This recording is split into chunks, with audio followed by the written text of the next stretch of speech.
पाचन तंत्र के बारे में। तो देखिए पाचन तंत्र के बारे में, तो पाचन तंत्र को इंग्लिश में डाइजेस्टिव सिस्टम बोलते हैं भाई। डाइजेस्टिव सिस्टम का मतलब होता है तंत्र, डाइजेस्टिव का मतलब होता है पाचन। तंत्र क्या होता है, जैसे कि पाचन के अंदर होता है, जैसे कि एक कंप्यूटर ले लीजिए, कंप्यूटर के अंदर जितने भी होते हैं भाई, देखो CPU ले लीजिए, कीबोर्ड ले लीजिए, माउस ले लीजिए, ये इसके ले लीजिए, उन सभी से मिलकर एक तंत्र बना हुआ है, वो सभी तंत्र में काम करते हैं। जितने भी अंग पाचन क्रिया में भाग लेते हैं, जितने भी अंग पाचन क्रिया में भाग लेते हैं, उन सबको पाचन तंत्र बोलते हैं भाई। जितने भी अंग पाचन क्रिया में। अब पाचन का क्या काम है, देखो भाई इधर देखिए, पाचन का काम है जटिल अणुओं को सरल अणुओं में बदलना, जटिल अणुओं को सरल अणुओं में बदलना, उसको पाचन कहते हैं भाई। देखो ऐसा नहीं है पाचन दांत भी कर दे, दांतों का क्या काम, मैंने दांत आपको पिछले वीडियो में बता दिया, वो एक टॉपिक अलग था दांतों का ना।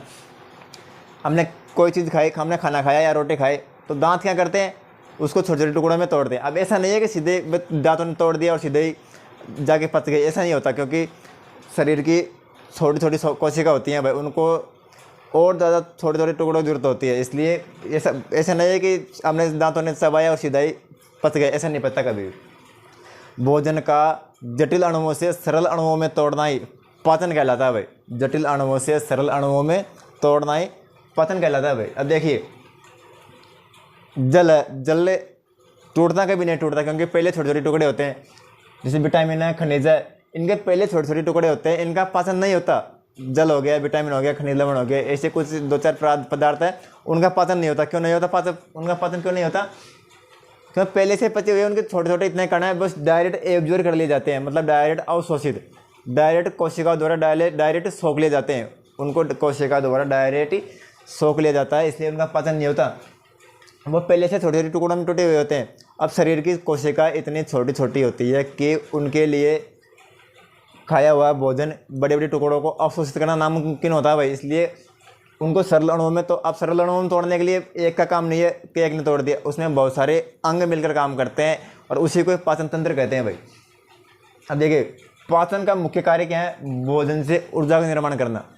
पाचन का मुख्य कार्य है भोजन से ऊर्जा का निर्माण करना। और ऊर्जा किस काम आती है, जैसे कि मैंने हाथ लाया, मैं बोल रहा हूँ, चल रहा हूँ, किस वजह से बोल रहा हूँ, ऊर्जा की वजह से बोल रहा हूँ। ऊर्जा मेरे को कहाँ से मिलेगी, मेरे को मिलेगी ऊर्जा भोजन से।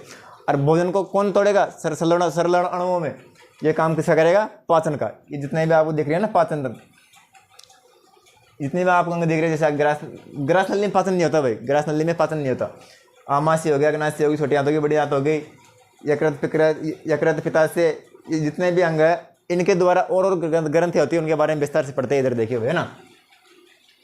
2 क्रियाओं द्वारा पाचन होता है, एक होती है आर्नाल और एक होती है पाचक ग्रंथियाँ। आर्नाल को एलिमेंट्री किनार बोलते हैं, आर्नाल को बोलते हैं एलिमेंट्री किनार। अब देखिए आर्नाल, ये यहाँ से इतनी बड़ी आर्नाल नहीं है, आर्नाल यहाँ से इतनी नहीं है, आर्नाल आपको देख रही है ग्रास नली, ये आर्नाल इतनी सी नहीं है। आर्नाल बोलती है जिसके अंदर भोजन रहता, जैसे कि यहाँ इधर से इधर से इधर से इधर से इधर से, वो आर्नाल होती है। अब देखिए आर्नाल के भाग देखिए, मुख गुहा, अपने मुख के अंदर जो खाली जगह है ना, उसको बोलते हैं मुख गुहा, इसको बोलते हैं खाली जगह को मुख गुहा। उसके बाद में होती है ग्रास नली, इसको बोलते हैं ग्रास नली। यहाँ से और यहाँ तक की जो वो होती है नली, उसको बोलते हैं ग्रास नली बोलते हैं भाई। ग्रास नली के अंदर पाचन नहीं होता ना भाई। उसके बाद बताया आमाशय, ये जो आमाशय है, आमाशय यह होता है भैया, क्या होता है आमाशय, यह होता है, ये पेट है अपना, पेट को क्या बोलते हैं, आमाशय बोलते हैं। आपने बहुत सारे लोग बड़े बूढ़ों के मुँह सुना होगा कि इसके किसी महिला के पेट में बच्चा है। अरे भाई बच्चा पेट में नहीं होता, बच्चा होता है गर्भाशय में, उसका अलग टॉपिक है, उसके बारे में हम आपको अलग वीडियो बना देंगे। उसके बाद आती है छोटी आंत। छोटी आंत है, ये देख लीजिए आप, छोटी आंत, ये है छोटी आंत। छोटी आंत में भोजन का पाचन होता है, इसमें भी बहुत सिर्फ पाचक की कुछ ऐसी ग्रंथि होती है जिससे पाचन होता है। उसके बाद में बड़ी आंत, ये जो आपको दिख रही है बड़ी आंत है, ये क्या है, बड़ी आंत। उसके बाद यहाँ तक गुदा, ये आपको मलद्वार दिख रहा है। अब उसके बाद में देखो भाई पाचक ग्रंथियाँ, इसका भी पाचन में बहुत बड़ा योगदान होता है। यह है लाल ग्रंथि, लाल ग्रंथि कहाँ बनती है, मुख में बनती है लाल।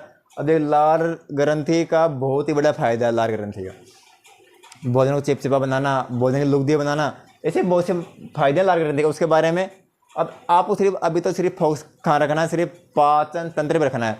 ग्रंथियों का अलग चैप्टर है, उसको आपको और थोड़ा विस्तार से अलग से बता देंगे। अभी सिर्फ आपको आपका फोकस कहाँ रहना चाहिए, सिर्फ पाचन तंत्र के पे रहना चाहिए। अभी तो हम सिर्फ मेन मोटी मोटी चीज़ पढ़ रहे हैं ना भाई।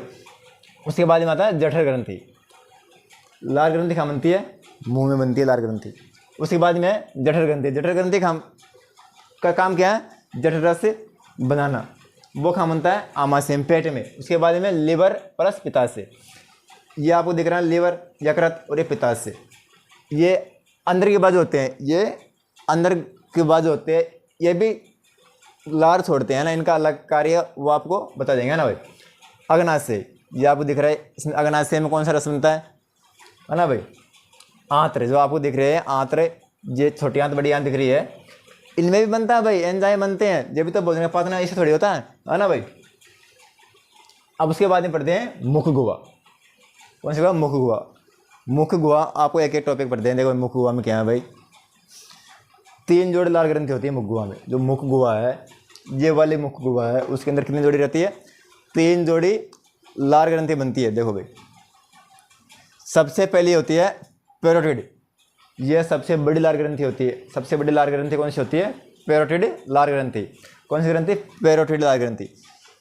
ये ग्रंथि सांप में जहर का कार्य काम करती है। अपने में तो भोजन पता नहीं काम करती है, लेकिन सांप में जहर का काम, किसी को सांप ने खाया और ये जो पैरोटिड ग्रंथि होती है उसके अंदर से विष निकलता है। क्या निकलता है, विष, जो अपने शरीर में पहुंच जाता है।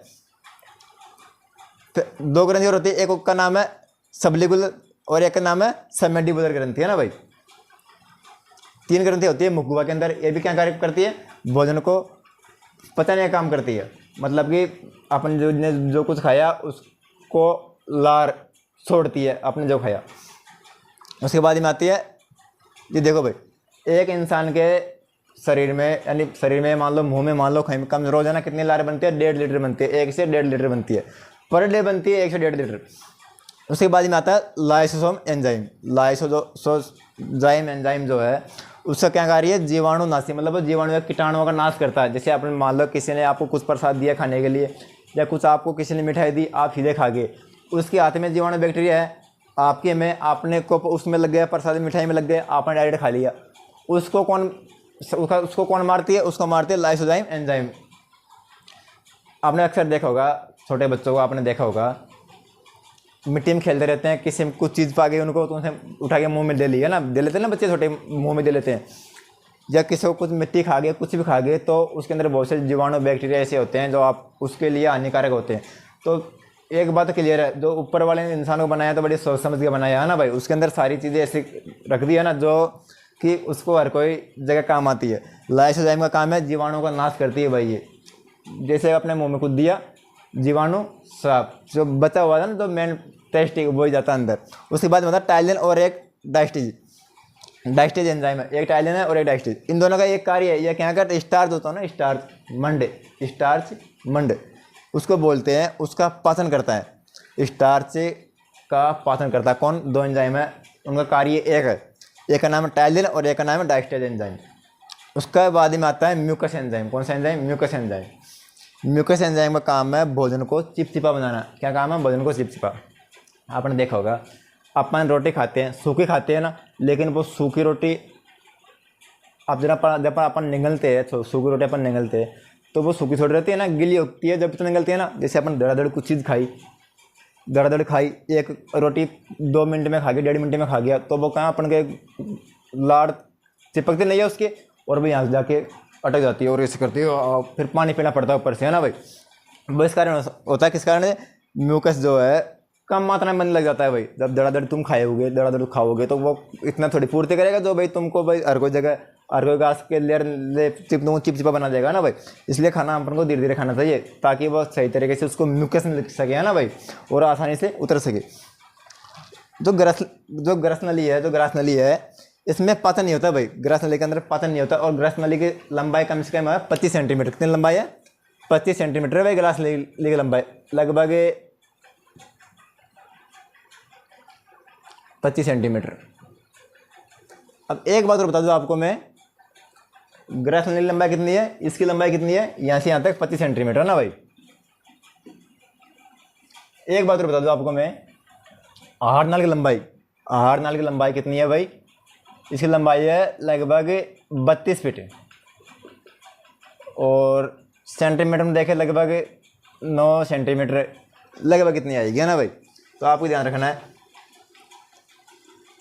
जब अपन भोजन खाते हैं तो सीधा ऐसा थोड़ी है भाई, अपन ने यहाँ से खाया सीधा यहाँ के गिर गया, यहाँ से खाया यहाँ के थोड़ी गिरता है, सीधा पेट में आके थोड़ी गिरता है भाई भोजन। उसको धकेला जाता है, क्या किया जाता है, उसको भोजन के धक्का दिया जाता है, उसके ऊपर प्रेशर लगाया जाता है। मैंने ऐसे कुछ करके चलती है, कुछ अंदर से कोशिकाएं चलती है ना भाई, उसको बोलते हैं कर्मांकुंचन। क्या बोलते, अपन ने कुछ खाया, भोजन को धक्का लगाने की प्रक्रिया को क्या बोलते, कर्मानुकुंचन बोलते हैं भाई।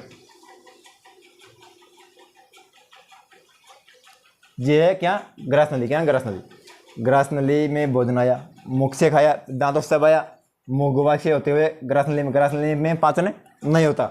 उसके बाद में खा गया सीधा आमाशय में आ गया, इधर ये लीवर और पित्ताशय आई, इधर है अग्नाशय। आमाशय से भोजन खा गया सीधा छोटे हाथ में होता हुआ भोजन खा गया बड़ी हाथ में धीरे धीरे पचता भोजन खा गया, मलाशय के अंदर आ गया। मलाशय से थैली होती है उसके अंदर आ गया, क्या आ गया, मलाशय के अंदर भोजन पचता आ गया। उसके बाद में मल द्वारा बाहर त्याग कर दिया जाता है, है ना भाई। अभी तो आपको सिर्फ इतना ही देखना है, उसके बाद में आप इसका एक स्क्रीनशॉट ले लीजिए भाई, है ना, इसका स्क्रीनशॉट ले लीजिए। और मेरे ख्याल से आपको समझ में नहीं आया हो तो अच्छी बात है, और आ गया हो तो अच्छी बात है ना भाई। एक बार जिसको देख लो।